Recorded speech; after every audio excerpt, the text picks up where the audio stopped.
దశరథ మహారాజు గురువు వశిష్ఠుడు. దశరథ మహారాజుకు సంతానం కలిగగానే ఇతనికి పేరు ఎవరు పెట్టాలంటే గురువు పెట్టాలి. వశిష్ఠుడు వచ్చి ఇతని పేరు రామ అని పెట్టినాడు. అసలు రాముడు అవతరించడానికి కారణం రెండు కారణాలు. విష్ణుమూర్తి ఇంతకు చెప్పినాను కదా, విష్ణుమూర్తి మానవునిగా పుట్టాలనుకుని పుట్టినాడు. అందులో రామునిగా పుట్టడానికి కారణం రెండు. ఒకటి దశరథుని మరణం, రెండు రావణాసురుడి మరణం. దశరథుని మరణానికి రాముడు పుట్టాలి, రావణాసురుడి మరణానికి రాముడు పుట్టాలి. ఏమిటయ్యా, దశరథుడు తండ్రి కదా, తండ్రి మరణానికి రాముడు పుట్టడం ఏమిటి?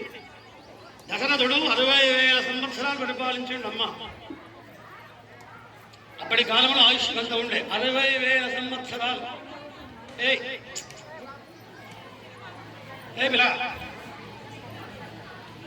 దశరథుడు పరిపాలించింది 60,000 సంవత్సరాలు. సంతానం ప్రజాయే గృహమేధినా. దశరథుడికి సంతానం కలగలే. మొదటి భార్య సుమిత్ర కౌసల్య, రెండవ భార్య సుమిత్ర, మూడవ భార్య ఎవరు? అమ్మయ్య. చాలా మందిని ఆడుతున్నది ఇక్కడ కైకేయి. అయ్యగారు జనమహారాజు ముగ్గురు భార్య ఎందుకున్నారో తెలుసా? ఎందుకున్నారు చెప్పండి? సంతానం కలగలేదని చేసుకున్నాడు. వరకట్నం కూడా చేసుకోలేదు. ఇది బాగా అర్థం చేసుకోండి. ప్రజాయే గృహమేధన జనమహారాజు గంట సంతానం కూడా వివాహం చేసుకున్నాడు. వాడు కౌశల వివాహం చేసుకున్నాడు, సంతానం కలిగలేదు. సుమిత్రను చేసుకున్నాడు, సుమిత్రను వివాహం చేసుకున్నాడు, సంతానం కలిగలేదు. కైకేయం చేసుకున్నాడు. ఇది కారణం. అంతేగాని ఏదో వరకట్నం వరకు ఏదో ఇంకేదో ఊహించుకుంటే మన దరిద్రం, మన అశ్రద్ధ, మన అజ్ఞానం. కౌశల్యం చేసుకున్న తర్వాత, సుమిత్రను చేసుకున్న తర్వాత, కైకేయం చేసుకున్న తర్వాత కూడా సంతానం కలగలే. 60,000 సంవత్సరాలు గడిచిపోయినాయి. దశరథ మహారాజు బాధపడుతున్నాడు, ఏడుస్తున్నాడు. వశిష్ఠ మహర్షి వచ్చినాడు.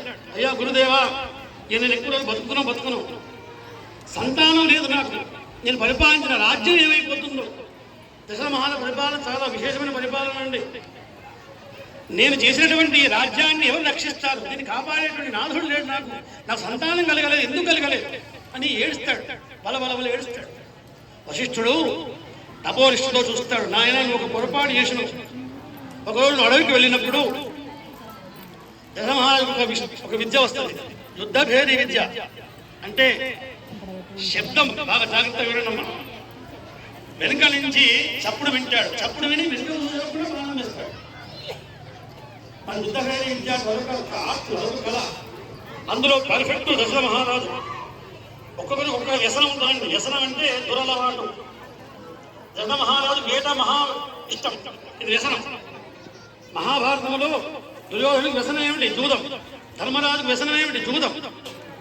జూదాన్ని వ్యసనంగా పెట్టుకొని మహాభారతం గడిచింది. దశరథ మహారాజు అడవికి వేటగాడికి వెళ్ళినప్పుడు ఇక్కడ ఉంటే అక్కడ దూరాన ఏనుగుల చప్పుడు, ఏనుగు నీళ్ళు తాగుతుంటే చప్పుడు వస్తుంది. నిజానికి అక్కడ ఒక పిల్లవాడు, 10 ఏళ్ల పిల్లవాడు ఒక బిందెలో నదిలో నీళ్లు ముంచుతున్నాడు. పొడుపుడు వాళ్ళ శబ్దం వస్తే సరస్సులో ఏనుగు నీళ్లు తాగుతున్నాయి అనుకుంటాడు దశరథ మహారాజు. అనుకొని ఆ శబ్దం వచ్చింది, బాణం వేస్తాడు. ఈ బాణం వెళ్ళి ఆ పిల్లవాడి గుండెను పుచ్చుకుంటుంది. ఆ శబ్దం ఆగిపోయింది. తర్వాత వీడు దశరథ మహారాజుకి వెళ్తాడు. వెళ్తే ఆ పిల్లవాడు పడిపోయి ఉన్నాడు, గుండ సరస్సులో పడిపోయింది. చాలా చాలా వేగంగా వేస్తున్నాడు కదా. ఆ బాణం పుచ్చుకున్నట్టు పిల్లవాడి గుండెలోంచి వెచ్చటి రక్తం వస్తున్నది. హా తండ్రి అని పడిపోయాడు. దశరథ మహారాజు వెళ్ళినాడు దగ్గరికి. నాయన, మీరే నన్ను బాణం వేసినాను, నేనే వేసినాను. నేను దశరథ మహారాజును, ఈ రాజ్యానికి మొత్తం రాజు నేనే. నీ పేరేమిటంటే వాడి పేరు శ్రవణుడు. నీవెవరు అంటే నా ఇద్దరు తల్లిదండ్రులు అక్కడ అడవిలో ఉన్నారు, ఆశ్రమంలో ఉన్నారు. పుట్టు గుడ్డివాడు.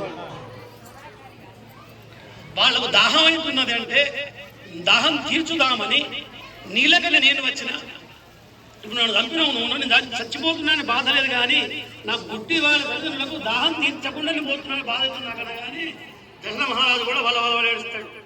నా రాజ్యంలో ఇంతటి గొప్ప వాళ్ళు ఉన్నారా, ఇంతటి పితృభక్త వాళ్ళు ఏడుస్తాడు. ఇది కథ. అప్పుడు శ్రవణుని పట్టుకొని పిల్లవాడిని పట్టుకొని ఈ నీళ్ళ బిందె పట్టుకొని ఆ ముసలి తల్లిదండ్రుల వద్దకు వెళ్తాడు. వెళ్ళగానే ఆ గుడ్డి వారి తల్లిదండ్రులు దశరథ మహారాజు వస్తుండగానే ఎవరు కుతహ సంస్కృతంలో ఉన్నది, ఎవరు మీరు అంటాడు. చూడలే, గుడ్డి వాళ్ళకి చాలా తెలివి ఉంటుందండి. గుడ్డి వాళ్ళకు కొత్త వాళ్ళు వస్తే చప్పుడును బట్టి చెప్తారు వాళ్ళు, ఆకుల చప్పుడును బట్టి. అంటే కొడుకు వచ్చిన చప్పుడుకును దశరథ మహారాజు వచ్చి ఆకుల చప్పుడుకు తేడా ఉన్న అడవిలో, అది టాలెంట్ గుడ్డివాడు. మనకు అన్ని ఉంటాయి కానీ మనకు తెలివి ఉండదు, భగవంతుని యొక్క తెలియదు. ఆ గుడ్డి తల్లిదండ్రులు చూసి దశరథ మహారాజు అడుగుతారు, ఎవరు మీరు అంటేగానే అయ్యా నేను దశరథ మహారాజు అంటాడు. నీకేం పని ఇక్కడ, ఎందుకు వచ్చినావు, నా కొడుకేడి అనగానే వాళ్ళు ఏడుస్తే దశరథ మహారాజు నేను పెద్ద పొరపాటు చేసిన, యుద్ధమేని విద్య వల్ల ఏదాని వ్యసనం వల్ల నీ కొడుకును నేను వాళ్ళ బాణం వేసిన, ఈ కొడుకును కూడా తీసుకువచ్చిన కానీ మాట దొరుకుతుంది అతనికి, చనిపోతున్నాడు. ఇదిగో బాణం నీకు ఇస్తున్నా, ఒక కత్తి ఇస్తున్నా, నువ్వు నన్ను చంపివేయండి. ఎవరు దశరథ మహారాజు తల్లిదండ్రులు అంటే ఆ పిల్లవాళ్ళందరూ కూడా హా అని హతాశులైపోయి వాళ్ళు మహారాజా నువ్వు క్షత్రియునివి, మేము బ్రాహ్మణులు, నేను నిన్ను చంపలేను, నీకు శాపం పెడుతున్నా, నేనెంత పుత్ర దుఃఖంతో వెళ్ళిపోతున్నాను, నీ వల్ల పుత్ర దుఃఖంతో చచ్చిపోతున్నాను. ఇది వశిష్ఠుడు చెప్తాడు.